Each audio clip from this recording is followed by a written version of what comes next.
Boa noite a todos, queridas irmãs, queridos irmãos. Muita alegria estar aqui nessa cidade, nesse convívio com vocês, participando também desse movimento tão importante que a Federação Espírita do Paraná promove.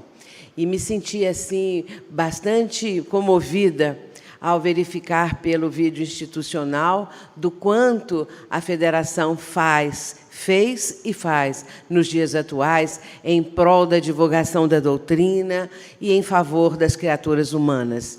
Isso é algo que nos enche de alegria, porque serve de exemplo, de referência para todos nós que lidamos em outros estados, em outras regiões. É um modelo a ser seguido. Então, é felicidade para nós estarmos aqui.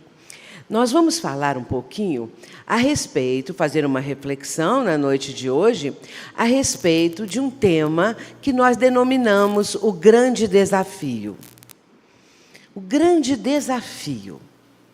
Todos vivenciamos desafios nessa vida, mas cada um pode, se autoavaliando, imaginar qual é o grande desafio da minha vida, o maior deles. E se nós imaginarmos também a vida de pessoas públicas, se nós observarmos, por exemplo, um piloto de Fórmula 1, o grande desafio da vida dele é ganhar a corrida. E ganhar muitas vezes, para ficar sempre no pódio, na fama. Se nós olharmos um estudante, nós vamos ver que o desafio da vida dele é o vestibular. Se nós olharmos um médico que quer prosseguir numa carreira e chegar a ser um cirurgião, chegar a ser um pesquisador, ele vai ter também um desafio dentro desse campo. Uma pessoa que está enferma, o grande desafio da vida dessa criatura é alcançar a saúde e vencer a morte, ainda que por algum tempo. Então, todos nós temos desafios, todos nós pesquisamos alguma coisa na nossa vida, procuramos, buscamos para que seja a nossa meta. Existem pessoas que têm dúvidas, não sabem, por exemplo, qual seria a profissão a ser seguida, especialmente jovens têm aquela dificuldade de entender o caminho que deverão trilhar, de que maneira vão abordar este caminho, e às vezes fazem um vestibular para uma matéria, para uma área, e de repente estão cursando o primeiro ano e chegam à conclusão que não é aquilo, que querem outra área, e assim por diante. Pessoas, às vezes, ficam nessa hesitação, sem saber propriamente que caminho tomar, qual é o desafio maior da sua vida, ou muitos desafios, numa quantidade de aberturas para vários caminhos, que acabam chegando a lugar nenhum, ou, no fim das contas, um único caminho essa pessoa vai seguir. Então, nós podemos começar a pensar um pouco em relação a nós. Qual é o grande desafio do espírito imortal que somos todos nós? Qual é o grande desafio? E qual é o grande desafio do espírita? Qual é o desafio para nós espíritas? E podemos começar a pensar que, de acordo com os nossos irmãos de outros ramos do cristianismo, que Jesus veio à Terra para salvar a humanidade. Salvar porque, entendendo essa palavra, significaria que nós estamos correndo um grande risco e Jesus veio nos salvar. Ou veio nos salvar dos pecados, veio nos salvar de algo que cometemos em reencarnações anteriores, mas para estes que são dos outros ramos do cristianismo, que não admitem a reencarnação, veio salvar de um pecado cometido por Adão e Eva, sabe-se lá se é isto. Mas Jesus veio como Salvador.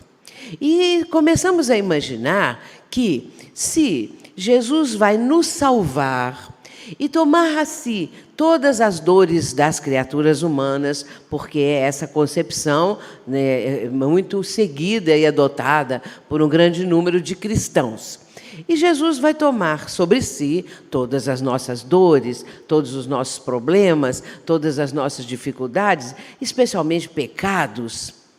E também, dentro dessa ideia, há, logo imediatamente, uma outra ideia que nós começamos a imaginar que, se Jesus veio para ser o Salvador, nesse caso, é uma ideia inaceitável, porque ela apresenta duas contradições.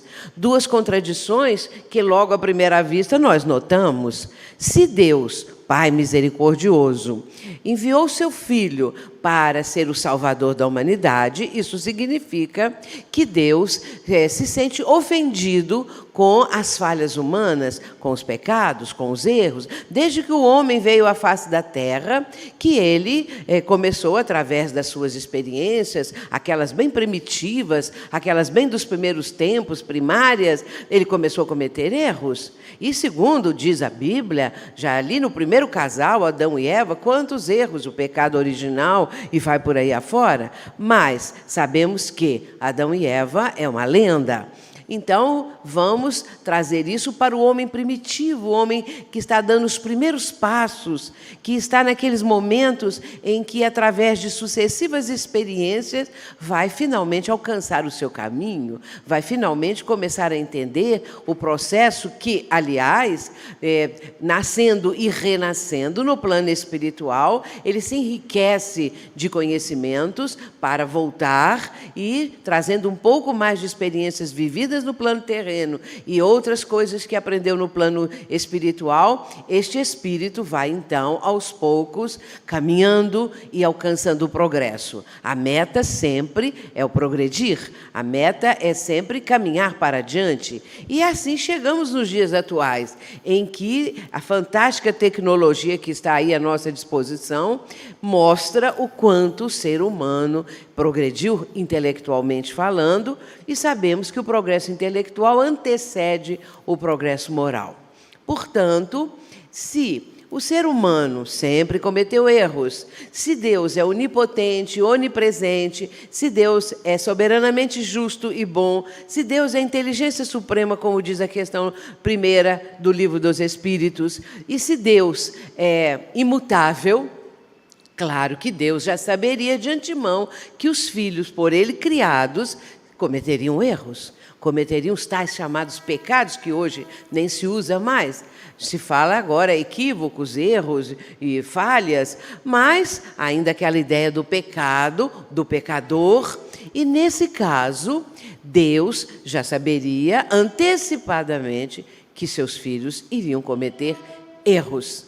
E erros, muitas vezes, graves. Então, é lógico que Deus está cometendo uma injustiça muito grande, imensa, se Ele envia o seu Filho, aquele que veio à Terra uma única vez, e o inocente, digamos assim, por excelência, não tendo nada a saudar, não tendo nada a dever, então este Filho é que vai salvar as criaturas, passando pelo martírio da cruz, da perseguição e depois o martírio da cruz. São observações que nós estamos fazendo, reflexões, para que possamos analisar essa questão do grande desafio, para desaguarmos exatamente nesse aspecto pessoal, que cada um de nós tem o seu desafio particular. Portanto, Deus está cometendo aí uma falta de justiça, uma injustiça, porque vai agir dessa forma em relação aos filhos que Ele criou e em relação àqueles que vem com o nome de Salvador, vai salvar a humanidade. É bonito falar que Jesus é o nosso Salvador, porém, se nós aprofundarmos no significado dessa salvação, aí sim nós vamos verificar essas contradições todas. Eu costumo dizer o seguinte, que segundo outro ramo do cristianismo, Deus e Jesus são a mesma entidade, digamos assim. E Deus deixa o plano celestial e vai encarnar como Jesus Cristo. Enquanto ele esteve como Jesus Cristo, nessa personalidade, ele ensinou as criaturas humanas a perdoar. Muitas e muitas vezes, Jesus vai conclamar as criaturas ao perdão. E nós sabemos dos registros dos evangelistas em relação a essa questão. E, inclusive, Jesus vai dizer taxativamente que é necessário perdoar 70 vezes, 7 vezes, mostrando que o perdão não tem limite. Entretanto, ao retornar ao plano celestial após a crucificação, Deus volta a ser aquele Pai de todas as criaturas, ou Criador, porém, absolutamente inflexível. Ele condena os seus filhos ao fogo do inferno, ele não perdoa. Então, eu posso dizer o seguinte, dentro da minha reflexão, ele só exerceu o perdão enquanto era Jesus. Enquanto ele é Deus, Criador de tudo, ele não exerce o perdão, porque não há perdão para o infrator, não há perdão para aquele que ele envia ao inferno.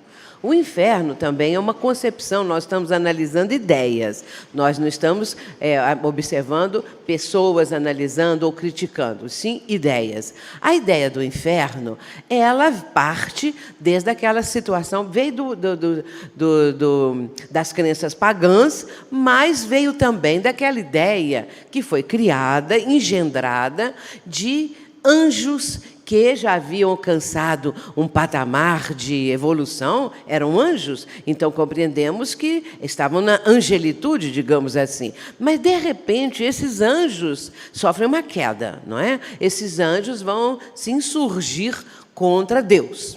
E, havendo isso, há, então, a queda dos anjos. E esses anjos descem das alturas onde estavam, e um deles, que é chamado de Satanás, ou outro nome, outra denominação qualquer, mas o Satanás, ele vai, então, com a queda, fundar o inferno. Então, a partir daí, o inferno existe, o inferno são as chamas eternas, e Deus, quando Ele quer castigar um de seus filhos, para onde Ele envia? Para o inferno, para ficar aos cuidados do seu principal oponente. E acontece que, se ele envia alguém para o inferno, nem ele mesmo tira de lá. Ficou por conta de Satanás. Então, de repente, Satanás tem o mesmo poder. Quanto mais nós... e aí ouvimos eles falando isso, né? Quanto mais mencionam Satanás e exaltam o poder de Satanás, mais enfraquecem Deus. Porque Satanás, ele tem poderes os mais variados. Porém, a visão da doutrina espírita é outra completamente diferente. Então, não existe isso de Deus enviar Jesus para salvar e nos redimir dos pecados. E, a partir daí, ficamos livres, ficamos totalmente salvos, digamos assim, do risco, de algum risco. Do risco de nós mesmos, do risco dos nossos erros, do risco de toda a humanidade. Então, Jesus é esse grande Salvador. Mas aí começamos com aquilo que a doutrina espírita nos proporciona, com esses recursos maravilhosos, com essa riqueza de ensinamentos, pela lógica, porque, sobretudo, o que nós devemos observar e aprofundar é a lógica da doutrina espírita, é o raciocínio, é o que ela nos faz, é o que ela nos transmite, convidando-nos a pensar e alargando os nossos horizontes mentais. Então, nós passamos a entender que a salvação vem completamente diferente, é de outra maneira. Jesus nos trouxe a mensagem. Quando nós falamos que existem 3 revelações, a doutrina espírita nos ensina isso, não é? Que Deus enviou 3 reveladores à humanidade, ou 3 revelações. A primeira delas com Moisés, que é a justiça, a segunda com o próprio Mestre Jesus, a lei de amor, e a terceira, não corporificada propriamente em ninguém. Então, quando se diz que Allan Kardec, não, Allan Kardec veio codificar os ensinos dos espíritos. Então, a terceira revelação veio através de uma pleiade de espíritos. Portanto, nós estamos agora vivenciando os tempos do Consolador.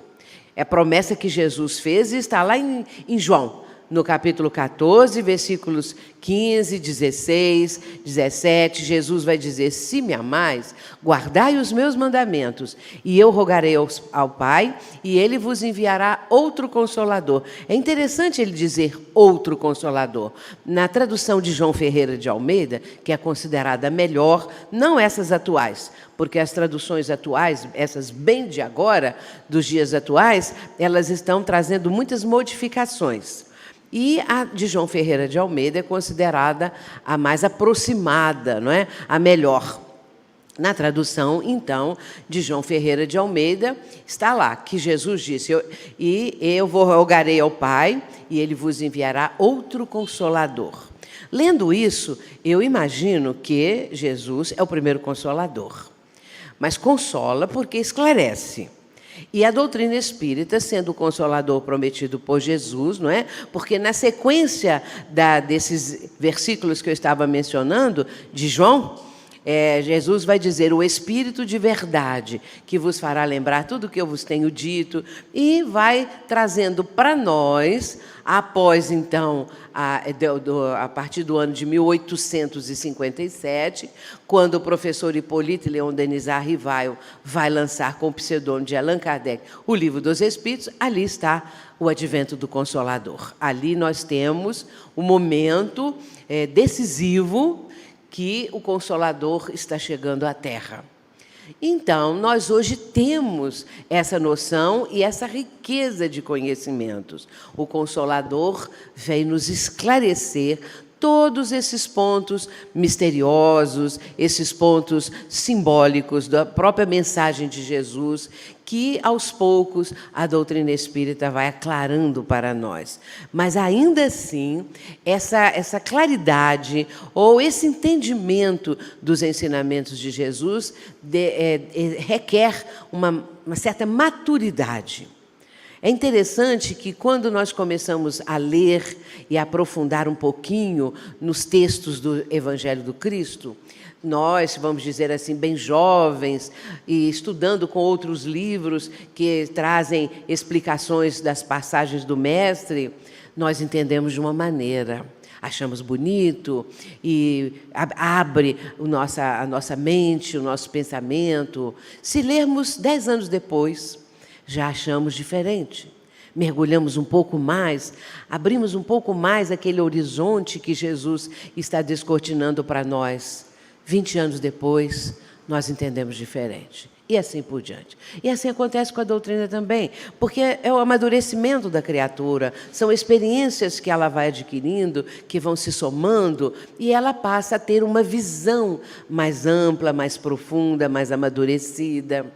E aí nós vamos entendendo um pouquinho melhor o que Jesus deixou para nós. Nós podemos, então, dizer que o grande desafio para o espírito imortal e para nós espíritas é exatamente o conhecimento do Evangelho e a vivência do Evangelho. Quando eu falo Evangelho, no caso nosso dos espíritas, eu estou dizendo o Evangelho à luz do Espiritismo. O Evangelho com todas essas passagens, essas explicações, com tudo isso que o Espiritismo nos proporciona no aprofundamento. Mas nós podemos mudar um pouquinho esse enfoque, ainda da salvação, ainda do grande desafio, melhor dizendo, trazendo algumas figuras para nossa ilustração. Podemos dizer assim: qual foi o grande desafio de Paulo de Tarso? Paulo teve um grande desafio. Ele era Saulo, todos nós sabemos. Se alguém aqui, eu imagino que todos ou quase todos, leram o livro Paulo e Estevão. Se não leram, deve ler, que é um livro de Emmanuel e psicografado por Chico Xavier, e, no meu modo de entender, o magistral livro, o melhor que temos, acerca vamos dizer assim, romanceado, em forma de romance. É o melhor de todos, na minha opinião. Ali está a vida de Estevão e depois a de Saulo, que se tornou Paulo. Saulo, ele tinha cidadania romana. Era um homem culto e uma família abastada. Mas Saulo, ele seguia direitinho a lei mosaica. Então, ele era um defensor daqueles princípios, do judaísmo, aquelas ideias, e ele ficava dentro daquela perspectiva.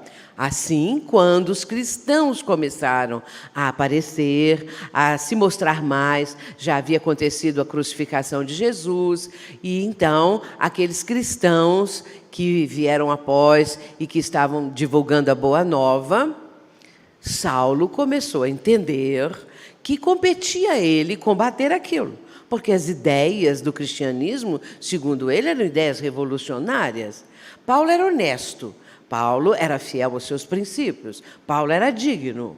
E ele vai, então, se empenhar na perseguição aos cristãos, achando que fazia o melhor. E assim ele vai indo, não é? Ele depois vai conhecer uma moça, que é Abigail, vai ficar noivo dela, projetando o casamento, e Abigail se torna cristã mais adiante. Mas então, Saulo, nessas alturas, ele fica sabendo de Estevão. Estevão era o irmão de Abigail, Gesiel. Só que nem ela, nem ninguém sabia que Estevão, um grande pregador do cristianismo, era Gesiel no passado. Ele teve que mudar de nome, mesmo porque, quando se tornou cristão, ele quis mudar de nome, porque era uma vida nova que se abria para ele, ele era um homem novo, ele quis até mudar de nome. Mas era também porque ele havia sido condenado às galés. E quando isso acontecia, aquele que era condenado a viver exilado, o futuro da criatura era a morte e a impossibilidade de retornar aonde residia anteriormente. Mas Gesiel, ele vai conseguir, através de uma bondade inata que lhe era própria, ele vai salvar lá uma grande autoridade na viagem de navio para o lugar onde ele deveria ir. Esse homem acometido de uma febre, e naquela época isso era assim um verdadeiro horror. Não é? Então ele vai cuidar desse homem, salva a vida do homem e, agradecido, essa autoridade vai possibilitar a ele que fuja daquele destino ao qual estava, então, até o momento condenado. E aí ele vai voltar aos sítios anteriores, aos locais da sua infância. Só que um pouco diferente. Agora, uma criatura pobre, não é? Uma criatura que estava numa condição muito difícil. Então, Gesiel, tomando o nome de Estevão, após conhecer o cristianismo, ele vai começar a pregação. E vai ficando tão famoso que chega aos ouvidos de Saulo. E ele resolve que Estevão tinha que ser julgado. E assim acontece. Então, Abigail não sabia que aquele era o seu irmão, como ele, Saulo, não sabia que era o irmão da noiva. E acontece o dia do tal julgamento. Estevão foi condenado ao apedrejamento. E ele vai ser apedrejado, e ali estava Saulo comandando todo aquele momento. E acontece que ele fez empenho a que Abigail fosse assistir aquela cerimônia, aquela situação ali.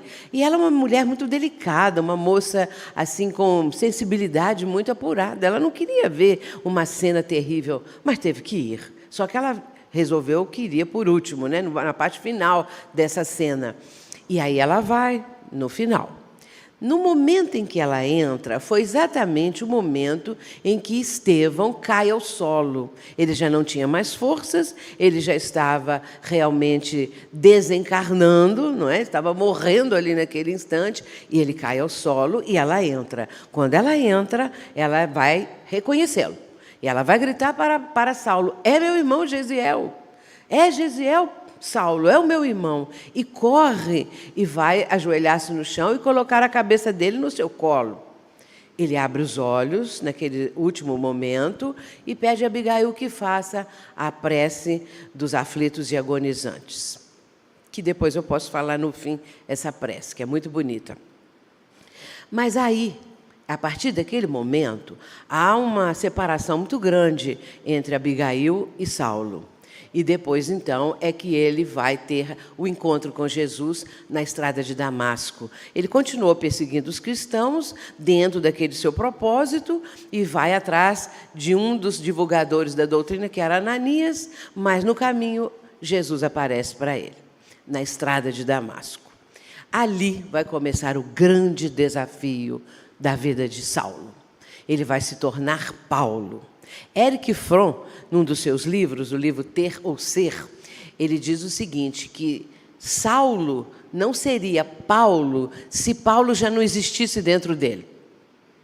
Olha que ideia bonita, né? Saulo não seria Paulo se Paulo já não existisse dentro dele. Portanto, Paulo, a partir daquele momento, ele começa um desafio novo da sua vida.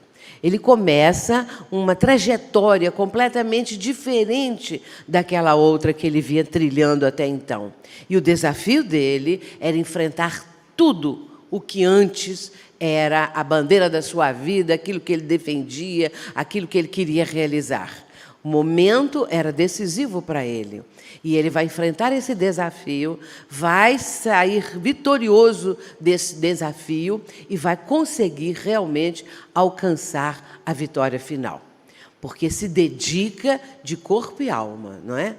E é interessante que no momento em que Jesus aparece para ele na estrada de Damasco, ele não conhecia Jesus, não é? Não tinha visto nunca. Jesus já havia sido crucificado há um tempo. Então, quando Jesus aparece para ele naquela claridade, a emoção que toma o íntimo de Paulo é imensa. E ele se vê de uma tal forma envolvido pela autoridade espiritual do Cristo que ele cai no chão de joelho. Então, quando ele está ajoelhado, ele já está numa situação de submissão, numa situação de respeito, compreendendo que ali estava acontecendo algo extraordinário. E quando Jesus pergunta a ele, por que me persegues? Ele vai perguntar a Jesus, quem sois? E Jesus vai dizer, eu sou Jesus. E nesse instante, Saulo se tornou Paulo, porque ele pergunta para Jesus, Senhor, que queres que eu faça? Começou aí essa sua trajetória. É maravilhosa a vida de Paulo de Tarso. E está narrada nesse livro Paulo e Estevão, que eu mencionei, que deve ser lido por todos. Quem leu, releia, porque eu já reli esse livro 13 vezes, para vocês terem uma ideia. Então, ao longo dos anos, eu vou lendo, mas eu tenho por hábito anotar o dia que eu começo uma nova leitura dos livros, então eu sei quantas vezes eu já li os livros. Então, isso eu já tenho desde muito tempo atrás, então eu vou anotando, né? E, então, é um livro assim que, se eu ler de novo hoje, eu vou entender melhor, eu vou alcançar algumas coisas, observar coisas que eu não tinha percebido, e assim por diante. Muito bem. Esse é o desafio de Paulo. Mas nós podemos nos perguntar o seguinte, e qual foi o grande desafio da vida de Chico Xavier? Nosso Chico, que desencarnou agora há pouco tempo, podemos dizer, não é? Em comparação com o tempo lá de Paulo. Então, tem muito pouco tempo que Chico desencarnou. A vida do Chico Xavier, após a sua desencarnação, se tornou ainda muito mais conhecida, se tornou ainda muito mais comentada. Hoje, pela internet, nós vemos aí uma quantidade de textos atribuídos a Chico. E um deles, que é um texto de Shakespeare, que eu conheço, já conhecia há muito tempo, veio assim, Chico Xavier. Então, agora, tudo que as pessoas acham que é bonito, põe embaixo Chico Xavier. Se tem, assim, autor desconhecido, deve ser do Chico. Então, o Chico é autor agora de textos maravilhosos, realmente, e até é bom, porque são textos muito bons, não é? Mas, então, a vida de Chico Xavier teve também um grande desafio. O desafio desde criança, o desafio de trabalho da mediunidade, não é? A mediunidade com Jesus, o trabalho do livro. Então, era um desafio. E nós vamos encontrar o menino Chico até a sua juventude, até a sua idade adulta e depois a maturidade, ele perseguindo e vivendo esse desafio. sem esmorecer. Porque nós sabemos, às vezes, cada um de nós, qual é o desafio da nossa vida, mas esmorecemos. Eu já cansei, é muito difícil, às vezes a pessoa diz, né? É muito difícil, eu fico aqui pelejando, alguns dizem assim, dando murro em ponta de faca, eu não consigo, tem que matar um leão por dia. Tem essas frases assim, que quando as pessoas desanimam, não é? Ou estão assim, momentaneamente desanimadas, às vezes entram com essas frases, não é? Mostrando que cansaram, que já não querem mais perseguir o seu sonho, aquilo que projetaram para a sua vida. E nós sabemos da importância de buscar, de prosseguir, de caminhar. Agora, fazer uma boa escolha, não é? Ou mudar até, se de repente a pessoa se conscientizar que aquele não é o melhor caminho, que aquele, na verdade, não era o desafio da sua vida. Mas Chico não. Chico perseverou. E está lá no Evangelho. Aquele que perseverar até o fim será salvo. Olha a salvação aí novamente sendo mencionada. E é isso que nós estamos enfocando, não é? Então, Chico, ele vai seguir o caminho que se abria diante dele. Mas Chico teve algo pelo merecimento e também pela missão que ele deveria cumprir, a presença do Emmanuel. Um guia igual aquele, quem não queria, não é? Analisando, observando, mas também rigorosíssimo. Uma vez, porque eu estive muitas vezes lá no Chico Xavier, desde o ano de 1960. E depois, mais tarde, nos anos 80, eu vim a escrever um livro sobre o Chico, não é? Que é o Testemunhos de Chico Xavier.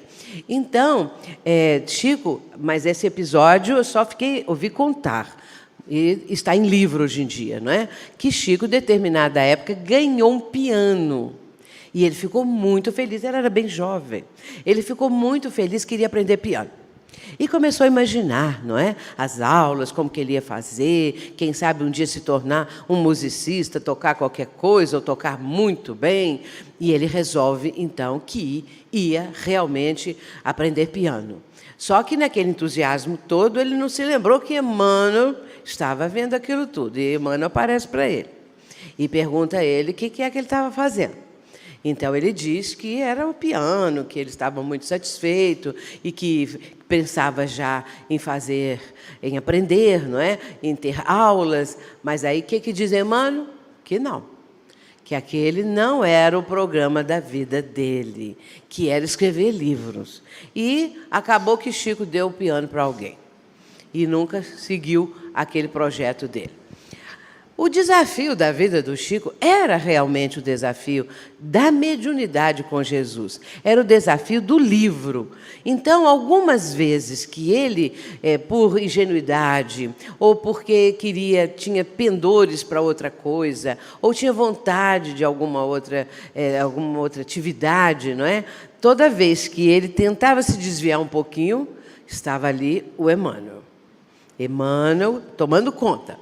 E mostrando para ele. Porque a programação, no caso aí, é uma programação de dois lados, de Emmanuel e de Chico Xavier. A programação não é só de Chico, é de Emmanuel também. Então, é um programa conjunto que deveria ser seguido, porque como que um guia vai ficar anos e anos e anos, como foi o caso, mais de 70 anos, cuidando do médium, sem que haja uma programação que envolva os dois? Claro que havia. Não é? Então, nesse desafio, Chico venceu.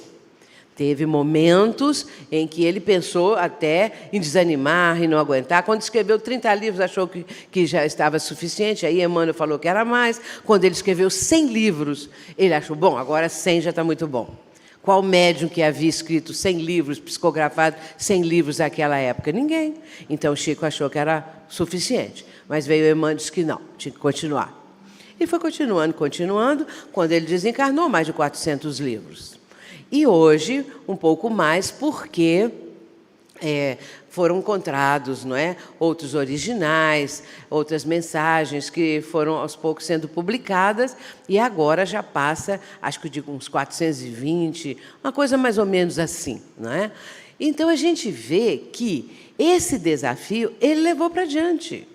Ele cumpriu, embora tivesse aqueles momentos de fraquejar um pouquinho, de desanimar, de cansar, mas foi para frente. Agora, e nós? Vamos analisar a nossa vida de espíritas ou de simpatizantes do espiritismo, não é? Daqueles que estão se aproximando da doutrina. É claro que nós temos um desafio muito grande, que nós podemos até mostrar esse desafio em vários itens, digamos assim, não é? Primeiro deles, o primeiro grande desafio da nossa vida é a transformação moral. É a nossa reforma interior. Essa é a meta maior. Por isso está lá. Reconhece-se o verdadeiro espírita pelos esforços que empreende para domar as suas más inclinações. Reconhece o verdadeiro espírita porque ele está fazendo um esforço muito grande para se melhorar, para se aprimorar. Então, esse é o desafio maior. Agora, esse aprimoramento tem a base aonde? Em quê? Qual é a fundamentação do nosso desafio? Como vamos fundamentar na nossa vida e realizar isso? A nossa fundamentação está na doutrina espírita, né? Os nossos fundamentos morais, espirituais, estão nos ensinamentos da doutrina espírita, que veio trazer o Evangelho do Cristo para nosso convívio, para nosso conhecimento, a chave para o entendimento daquilo tudo que Jesus deixou para a humanidade. Então, essa é a proposta básica. Mas como fazer isso, não é? De um minuto para o outro, sabemos que é impossível. Gradualmente, sim. Mas esse é um momento muito precioso da nossa vida. Porque nós somos espíritos, meus irmãos, multimilenares. Nós já tivemos milhares de reencarnações. E então, nessas reencarnações transatas, nós já vivemos de tudo que nós possamos imaginar. Dos prazeres às dificuldades, não é? Aos sofrimentos, já passamos por isso tudo, por experiências sofridas, por momentos prazerosos, já estivemos em uma diversidade de raças, não é? Já residimos em países os mais diversos, já fomos da nobreza e já vivemos na maior das misérias, já usufruímos de tudo isso. Hoje, o desafio é mudar.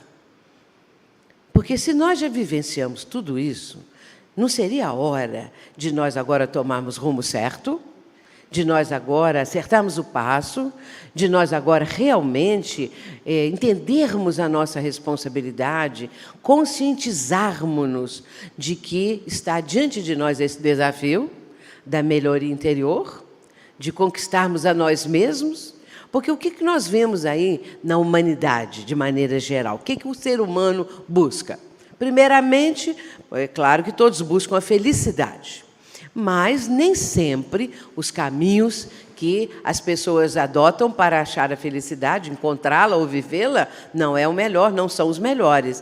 Então, a criatura vai buscar dinheiro, fama, riqueza, poder, beleza, essas coisas todas. E, para isso, muitas vezes, atropelam as outras pessoas, passam por cima das outras pessoas, usam de corrupção, desonestidade, como a gente sabe que está graçando. Então, essas pessoas estão buscando essas questões todas e se esquecem que, como espírito imortal, ele, o ser humano, vale mais do que qualquer uma dessas coisas, do que qualquer riqueza, do que qualquer palácio, de que qualquer conforto, de qualquer coisa. Ele vale muito mais do que isso, porque é um espírito imortal, é um filho de Deus. Então, essas coisas todas são passageiras, essas coisas todas são impermanentes. Nós vamos nos apresentar do outro lado da vida, quando vier a morte. Nós vamos nos apresentar do outro lado com as mãos vazias, porque só queríamos quinquilharias, coisas que passam, que nós não conseguimos reter em nossas mãos, ou nós vamos apresentar frutos de um trabalho que realizamos digno, de um trabalho que nos trouxe bem-estar, contribuindo para a nossa melhoria interior, e em benefício do próximo.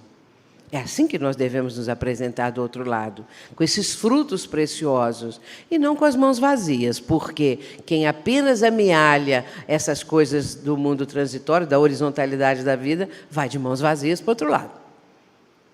Por isso é que eu digo, o desafio do momento é esse.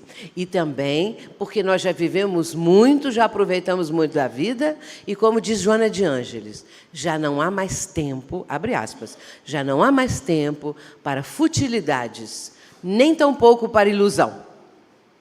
O que nós tivemos antes era futilidade e ilusão. A ilusão de que, se nós conseguíssemos ser bastante ricos, bastante famosos, bastante belos, nós teríamos toda a felicidade possível.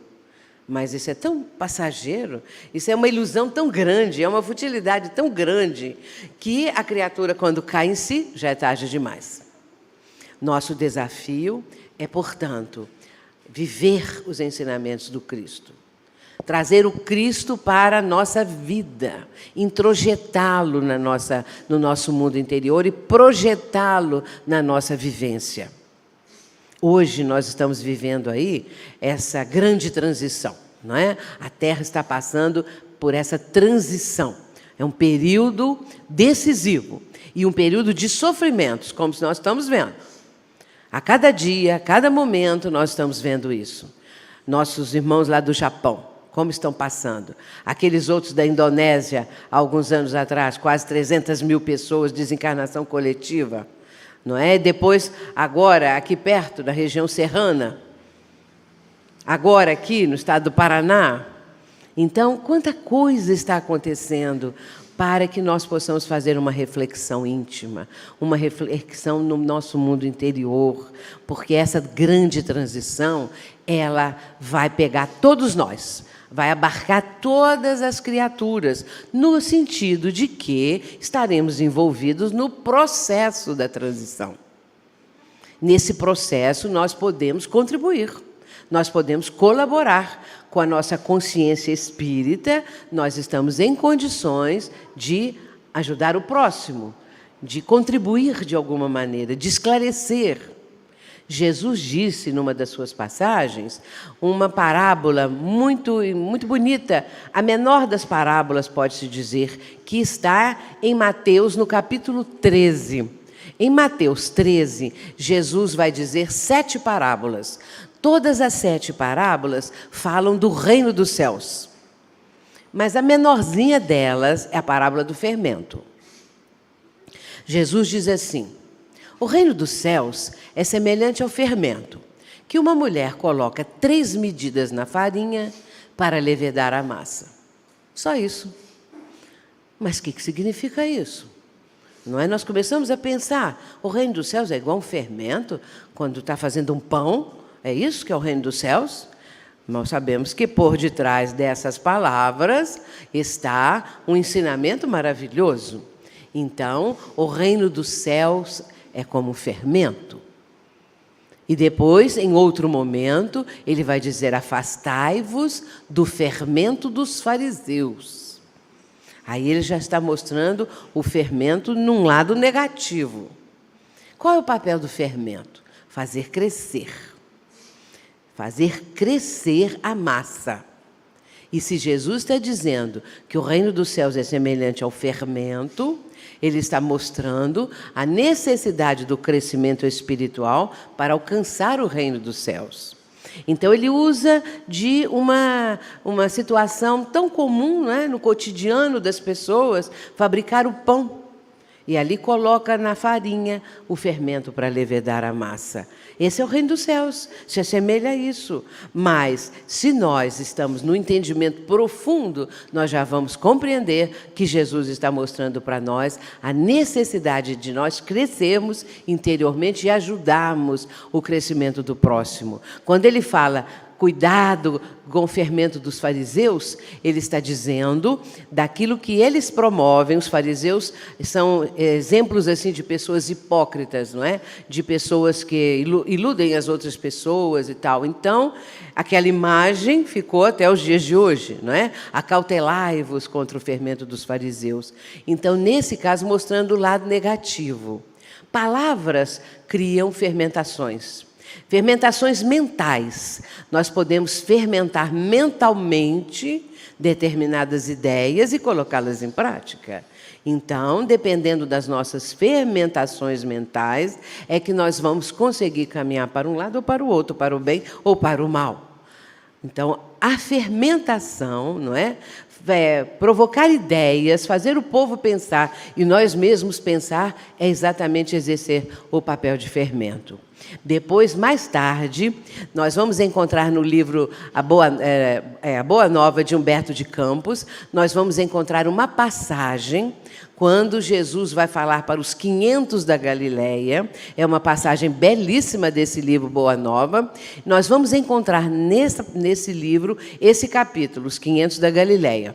E Jesus já havia sido crucificado, já havia acontecido a ressurreição, ele já havia aparecido para Maria Madalena, Maria de Magdala, não é? Depois para a mãe dele, para os discípulos na estrada de Emaús, para outros discípulos, enfim, para 70 seguidores dele. Mas havia 500 que também gostariam que Jesus aparecesse para eles. E Jesus, então, numa certa tarde, que eles estavam reunidos no campo, porque era ali que esses 500 se reuniam para ouvir as pregações de Pedro, de Tiago, de João. Então, Jesus aparece para eles. Então, ele vai dizer que naquele momento todos ouvem, mas ouvem na acústica da alma, porque Jesus não fala com palavras audíveis, é o pensamento do Cristo que ali naquele instante foi captado por todos, como se estivessem ouvindo a sua voz. Então, Jesus vai dizer: amado, eis que retorno ao reino do meu Pai. E aí ele começa a dizer que ele recomendou que os discípulos dele fossem como lobos fossem como ovelhas ao meio de lobos. E vai recomendar àqueles 500 que seguissem o escabroso caminho dos discípulos, porque eles foram depois, a maioria deles, menos João, né, foram depois torturados, passaram por aquelas torturas todas e morreram sacrificados, muitos deles nos circos e tudo mais. Então, Jesus vai dizer para aqueles 500 que eles deveriam seguir este caminho. Porém, acrescenta o seguinte: eles, os discípulos, são semeadores. Vós sereis o fermento divino. Falando com os 500, dizendo para eles que eles deveriam ser fermento divino. Olha o papel do fermento novamente sendo mostrado por Jesus, não é? Como um caminho, como algo a ser alcançado. Então, vós sereis o fermento divino, mostrando a eles que deveriam pregar a boa nova e fermentar ideias, fazer o povo crescer através das ideias, da boa nova que eles pregassem, abrindo as mentes das pessoas para uma nova realidade. Hoje nós podemos dizer o seguinte: os 500 passaram, os 500 da Galileia. E quem na história da humanidade foi fermento?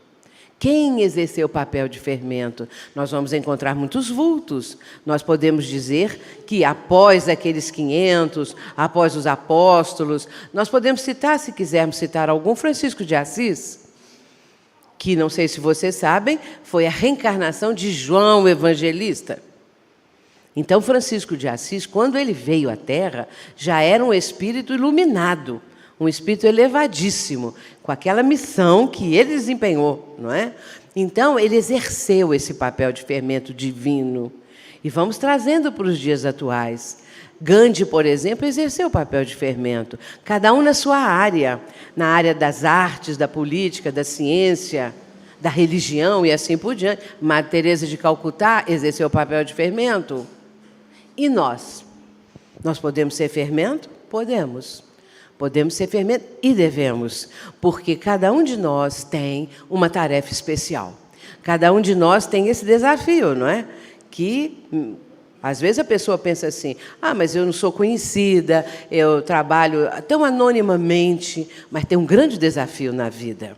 E, acima de tudo, Jesus conhece, como bom pastor, as suas ovelhas. E conhece pelo nome, isso está lá no Evangelho, não é? Então, aquele que tem essa condição, que tem conhecimento, exerce esse papel. Está divulgando a boa nova, está fermentando ideias, fazendo o povo pensar. E pensando, porque quanto mais nós queremos transmitir alguma coisa a alguém, mais nós somos beneficiados. Quem está fazendo isso, mais se beneficia. Então, a pessoa estuda, a pessoa lê, a pessoa se prepara e ela vai, então, ajudar ao próximo. Sobretudo através do exemplo e, sobretudo, começando dentro de casa. Não adianta nada nós pregarmos lá fora, na rua, nas avenidas do mundo, e dentro de casa sermos verdadeiros tiranos. Nós temos que começar em casa, melhorando, sendo pessoas melhores com a nossa família.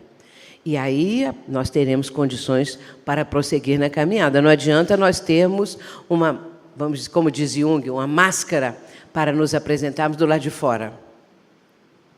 Porque essa máscara, se ela for muito distanciada da realidade que a pessoa é, ela vai acabar sendo desmascarada. Ninguém consegue fingir o tempo todo.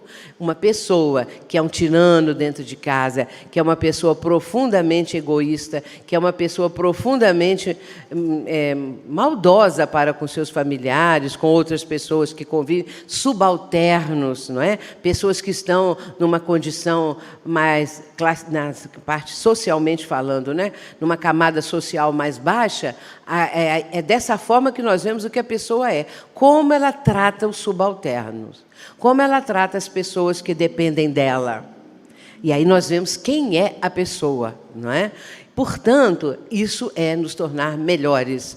E aí sim, com o nosso exemplo e com aquilo que pudermos fazer em benefício do nosso próximo, nós estaremos exercendo esse papel. Exercendo o papel de fermento e seguindo aquilo que Jesus propôs para todas as criaturas. Quando Jesus falava para os discípulos, ele falava para toda a humanidade. Quando Jesus falou para Paulo na estrada de Damasco, eu sou Jesus, não é? E por que, Saulo, Saulo, por que me persegues?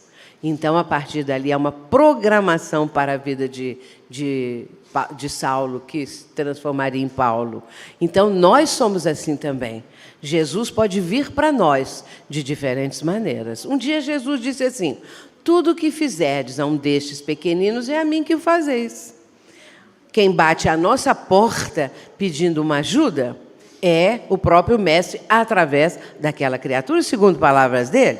Se derdes de vestir a quem está despido, se derdes de comer a quem tem fome, se derdes de beber a quem tem sede, é a mim que fazeis.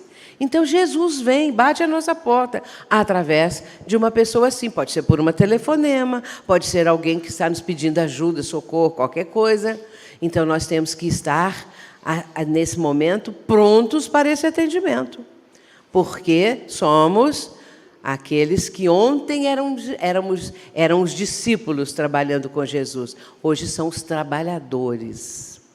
Eu falei isso outro dia, estava em Natal, agora na semana do Carnaval, houve um encontro, como tem aqui, como tem no Brasil todo hoje em dia, se reúnem no Carnaval jovens, adultos, crianças, e nós estávamos, então, falando a respeito do Mestre, falando que eu falei lá todos os dias de Carnaval, e inclusive também analisando o livro dos médiuns, não é? Então, nós estávamos falando dessa possibilidade que nós temos hoje em dia, não é? De ajudar. Então, havia um grupo de trabalhadores de casa espírita. E eu disse, ontem eram os discípulos do Cristo diretos, os 500, os 70 e aqueles outros mais. Hoje, somos nós, simples trabalhadores, tarefeiros, começando o aprendizado, mas importantes, porque é através do trabalhador que Jesus atua no mundo, de uma forma direta. Emmanuel diz que é através das nossas mãos que Jesus trabalha, que Jesus atua. Então, nós temos condições, nós temos que realmente pegar na charrua e não olhar para trás. Porque não convém olhar agora, não é? A gente está sabendo que a caminhada é para frente, não olhar para o passado. Falando em passado, deixa eu abrir um parêntese. As pessoas gostam muito de saber o passado, não é? Quem eu fui, como é que foi a minha vida, e adoram quando ficam sabendo que são da nobreza. Eu fui rei, eu fui rainha, eu fui faraó, eu fui isso, fui aquilo, mas hoje é o quê? Hoje está aí, cheio de dívida, contando os reais para pagar as dívidas. O que adiantou ser rei? O que adiantou ser... Uma pessoa falou comigo assim, olha, um médium me falou uma coisa muito... Eu fiquei impressionada, muito impressionante. Eu falei, mas o que foi que falou? Falou que eu era amante de Napoleão. Então... ela achou que isso era, assim, uma medalha, né? Uma coisa, um distintivo, alguma coisa assim. Então, não adianta. Se hoje... Eu já fui da nobreza, mas e hoje? Bom, hoje a nobreza pode ser outra. A nobreza de caráter, não é? A nobreza de ser honesta, de ser digna, de ter um trabalho e ser fiel a esse trabalho. Então, é isso, meus irmãos. O nosso desafio é esse. Se o piloto de Fórmula 1 tem que correr, nós também temos que correr. Não é? Temos que correr para aproveitar bem o tempo, para que nosso tempo não seja desperdiçado, porque as horas passam e não voltam mais. Virão de outra maneira mais adiante, mas nós deixamos de perder um tempo precioso, não é? Então não vamos perder mais tempo, não, porque o que Jesus está esperando de nós é isso, é vencermos o desafio da nossa, às vezes, inveja, o desafio de vencermos o nosso orgulho, somos preconceituosos, somos isso, somos aquilo, ou de vencermos o nosso egoísmo. São desafios que, eu disse no início, que esse grande desafio pode ter vários itens. E um dos itens é esse, vencer o nosso orgulho. O outro item é vencer a inveja. Então, eu vou analisar as imperfeições, o que eu tenho, não é, para ser vencido.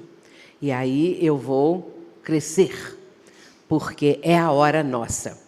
É a hora da transição terrena. É o momento que nós todos devemos estar bem conscientes, bem atentos, porque Jesus muito espera de nós.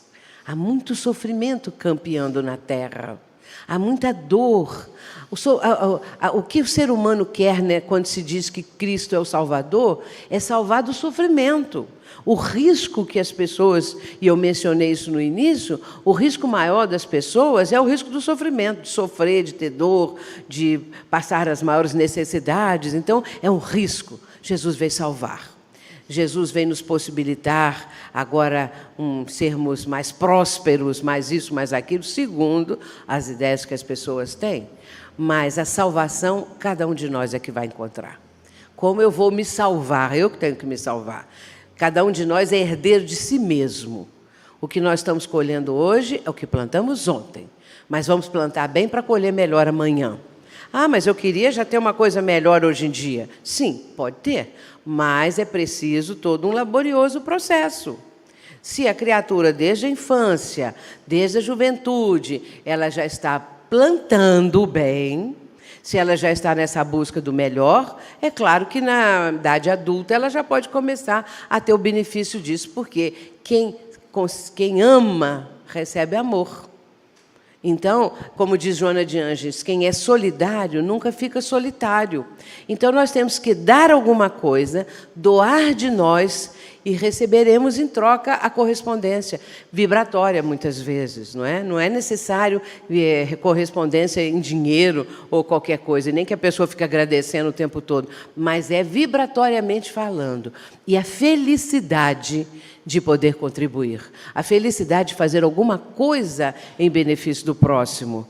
E na Casa Espírita nós temos um leque de atividades para trabalhar, para sermos voluntários, para ajudar, porque toda a Casa Espírita precisa dos voluntários. Toda a Casa Espírita precisa dos trabalhadores. Como eu disse, ontem discípulos eram os discípulos do Cristo que trabalhavam. Hoje são os denominados trabalhadores. O trabalho continua, o trabalho é constante, não é?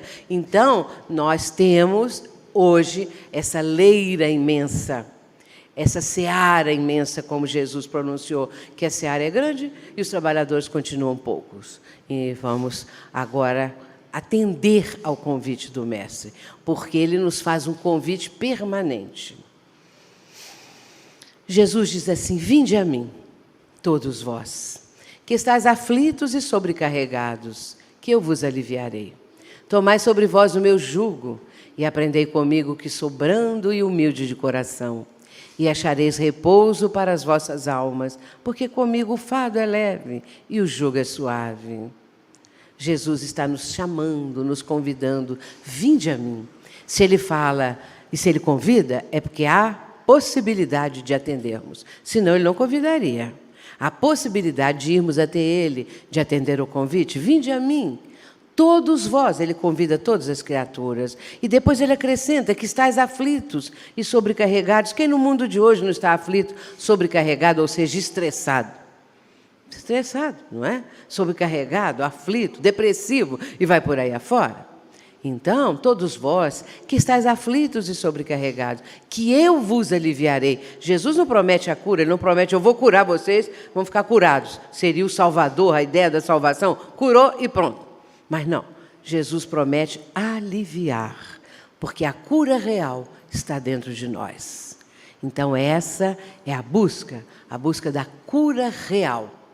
E aí Jesus acrescenta, aprendei comigo, que sou brando e humilde de coração. Ele se coloca como referencial, mostrando a sua própria condição. Aprende comigo, eu sou brando, pacífico e humilde. A humildade é uma virtude difícil. Uma virtude difícil. Às vezes nós pensamos que uma pessoa com roupa de grife é orgulhosa e uma outra vestida em andrajos é humilde. Falando humilde no sentido de virtude, não é? Mas às vezes é o contrário. Às vezes aquele lá andrajoso é orgulhoso demais. E uma pessoa que está com uma roupa de grife, porque a sua condição social exige, ela pode ser humilde interiormente. Então não podemos olhar também pela aparência, não é? Mas Jesus está dizendo, aprendei comigo, que sou brando e humilde de coração, e achareis repouso.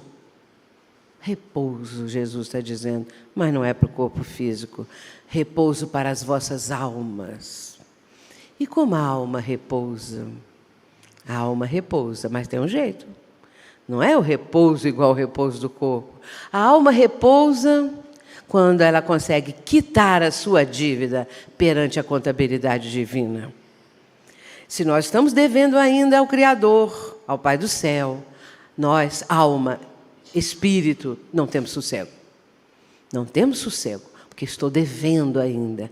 Tem coisa ainda para pagar, não é?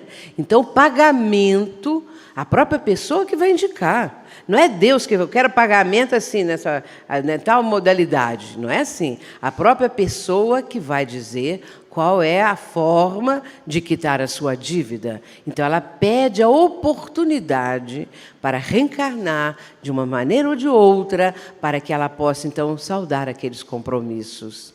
Então, Jesus está dizendo isso, não é? Achareis repouso para as vossas almas. Zeramos a nossa conta. E aí nós temos repouso da alma. Nós vamos descansar a nossa mente. Porque comigo, acrescenta Jesus para finalizar, o fardo é leve. Que fardo é esse? Um dia Jesus disse assim, quem quiser vir até mim, tome a sua cruz e siga-me. Podemos dizer que o fardo é a cruz. Podemos. Mas o fardo é, sobretudo, o nosso passado, que nós vamos arrastando. O fardo é pesado, é o nosso passado, infelizmente. Mas com Jesus, Ele está dizendo, o fardo é leve. E o jugo? Jugo é domínio, é poder. O poder do Cristo qual é? É o suave poder do amor. Então, comigo, o jugo é suave, o fardo é leve. Então, nós estamos, meus irmãos, sendo convidados, vinde a mim, todos vós, que estáis aflitos e sobrecarregados, que eu vos aliviarei. Tomai sobre vós o meu jugo e aprendei comigo, que sou brando e humilde de coração, e achareis repouso para as vossas almas, porque comigo o fardo é leve e o jugo é suave. Que nós possamos atender o convite do Cristo. Esse é um grande desafio. Muita paz, muito obrigada.